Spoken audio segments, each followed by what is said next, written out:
بسم اللہ الرحمن الرحیم۔ ہمارے چینل کو دیکھنے اور سننے والوں محترم بہنوں اور بھائیوں، السلام علیکم ورحمۃ اللہ وبرکاتہ۔ آئیں ہم پی ثاقب رضا مصطفی صاحب کو سنتے ہیں، جو ہمیں بتا رہے ہیں کہ ہمارے حضور آقا دو جہاں صلی اللہ علیہ وآلہ وسلم کا ذکر کیسے دنیا میں بلند ہو رہا ہے۔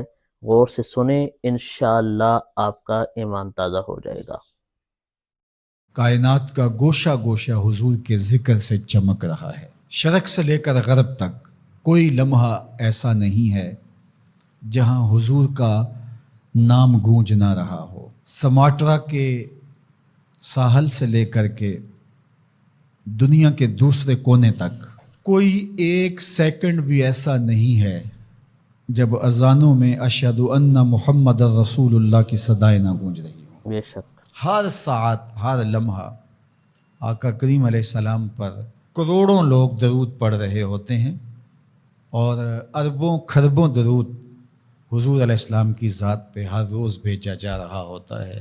بے شک یہ حضور کی عظمتوں کے پھریرے ہیں جن کو لہرانے کا ذمہ میرے رب نے اپنے ذمہ کرم پہ لیا ہوا ہے۔ وَلَلْآخِرَةُ خَيْرٌ لَكَ مِنَ الْأُولَى، اولا ہر آنے والی گھڑی گزرے ہوئے لمحے سے آپ کے لیے بہتر ہی ہوگی۔ بہتر ہے۔ وَرَفَعْنَا لَكَ ذِكْرَكَ، محبوب تیرے ذکر کو رفعت ہم نے دی ہے، اور جس کے ذکر کی رفعت کا ذمہ میرے رب نے اٹھایا ہو، اس ذکر کے فروغ کو کوئی کم نہیں کر سکتا، اس اونچے جھنڈے کو کوئی جھکا اور سرنگوں نہیں کر سکتا۔ بے شک 70,000 فرشتے صبح کو، 70,000 فرشتے شام کو حضور کے روضہ اقدس پہ سلامی دینے کے لیے آتے ہیں۔ فرشتوں کا ہجوم اور آقا کریم علیہ السلام کے روضے کے اوپر انسانوں کا انبو، عقیدت کے سانچے میں ڈھلے ہوئے لوگ گزرتے ہوئے سلام پیش کرتے ہیں، درود پڑھتے ہوئے جاتے ہیں، عقیدتوں کا اظہار کرتے ہیں۔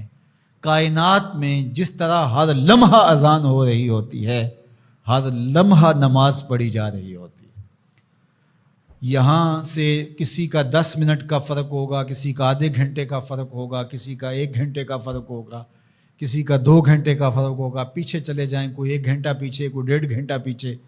تو اس طرح کائنات کے کونے سے لے کر دوسرے کونے تک کوئی ایک لمحہ، ایک ساتھ، ایک سیکنڈ بھی ایسا نہیں ہے جس وقت نماز نہ پڑھی جا رہی ہو، اور ہر نماز میں پڑھا جا رہا ہے السلام علیکہ ایھا النبی ورحمۃ اللہ وبرکاتہ۔ ہر آن، ہر ساعت، ہر لمحہ ان کی عظمتوں کے زمزمے ہیں اور ان کی رفعتوں کے قصیدے ہیں جو پڑھے جا رہے ہیں۔ بے شک اللہ اکبر، یہ شان ہے اللہ نے اپنے محبوب کو عطا فرمائی۔ لا یؤمن احدکم حتی اکون احب الیہ من والدہ وولدہ والناس اجمعین، تم میں اتنی دیر تک کوئی شخص کامل مومن نہیں ہو سکتا جب تک اپنے ماں باپ سے، اپنے رشتہ داروں سے، اپنے عزیزوں سے، کائنات کے ہر فرد سے جب تک میرے سے زیادہ پیار نہیں کرتا ہے۔ اللہ اکبر۔ حضرت سیدنا علی المرتضیٰ رضی اللہ تعالیٰ عنہ فرماتے ہیں، سخت گرمی میں میٹھے اور ٹھنڈے پانی سے جتنی محبت ہوتی ہے، ہمیں حضور اس سے بھی زیادہ محبوب تھے۔ سبحان اللہ۔ اللہ اکبر۔ یہ حضور کی محبت ہے جو اہل ایمان کے سینوں میں رکھی گئی ہے۔ اہل ایمان تو اہل ایمان رہے، حضور کا پیار تو پتھروں کے کلیجے میں بھی رکھا گیا۔ سبحان اللہ۔ فرمایا کہ احد جبل یحبنا ونحبہ، احد پہاڑ ہے جو ہم سے پیار کرتا ہے، ہم اس سے پیار کرتے ہیں، تو کائنات ان سے محبت کرتی ہے۔ اللہ اکبر۔ سیدنا علی المرتضیٰ رضی اللہ تعالیٰ عنہ فرماتے ہیں، میں مکے کے اس پتھر کو آج بھی جانتا ہوں، بعثت سے قبل جب حضور گزرتے تھے تو وہ حضور کو سلام کیا کرتا تھا۔ درخت سلامیاں پیش کرنے لگے، پتھر کلمے پڑھیں، شمس و قمر اشارے پہ گھومیں اور گردش کریں، کبھی چاند جھک کے سلامی دے، کبھی سورج پلٹ کے اثر کے وقت پہ آئے، کبھی جانور حضور کو دیکھ کر کے کلمے پڑھیں، حضور کا ذکر خطبوں میں، نمازوں میں، اذانوں میں، تو کون ان کی عظمت کو گھٹا سکتا ہے؟ کون ان کی رفعت کو کم کر سکتا ہے؟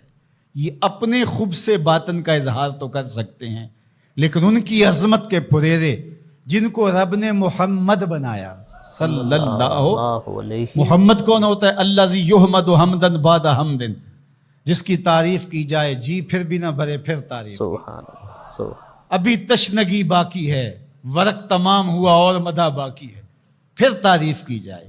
قلم ٹوٹ جائیں تعریف ختم نہ ہو، روشنائی سوکھ جائے تعریف ختم نہ ہو، کاغذ ختم ہو جائیں تعریف ختم نہ ہو، عمریں لد جائیں تعریف ختم نہ ہو. تعریف کی اپنی تعریف ختم ہو جائے، محمد وہ ہوتا ہے جس کی تعریف ختم ہو. سبحان اللہ. کفار مکہ جب حضور کی مخالفت کرتے تھے، سب و شتم کرتے تھے، تو ایک دن ان میں سے کسی نے کہا تم تو اہل زبان ہو اور تم محمد کہتے ہو اور عیب بھی لگاتے ہو. یہ بات کوئی اجمی کرے تو سمجھ میں آتی ہے، لیکن تم تو عرب ہو اور تمہیں پتہ ہے لفظ محمد کا معنی کیا ہے، پھر بھی تم تنقیص کرتے ہو. تو ایک بات کرو، یا تو عیب لگانا چھوڑ دو یا محمد کہنا چھوڑ دو. کوئی کہے شہد میٹھا نہیں ہے تو عجیب بات ہے، کوئی کہے کہ برف ٹھنڈی نہیں ہے، کوئی کہے کہ گلاب خوبصورت نہیں ہے تو عجیب بات، کوئی کہے چاند سونا نہیں ہے. تو کہا کوئی محمد کہے اور پھر عیب لگائے، تو انہوں نے نام اپنے طور پہ مزمم رکھ لیا اور پھر مزمم کہہ کے اپنے حب سے باطن کا اظہار کرنے لگے. کسی نے آ کے حضور کو بتایا کہ حضور وہ مزمم کہہ کے حب سے باطن کا اظہار کرتے ہیں. فرمایا تم نے دیکھا نہیں اللہ نے قریش کے منہ کو کیسے پھیر دیا. فرمایا یشتمون مزمما ویلعنون مزمما وانا محمد. فرمایا وہ کسی مزمم کو گالیاں دے رہے ہیں، میرے رب نے مجھے محمد بنایا. محمد بنا.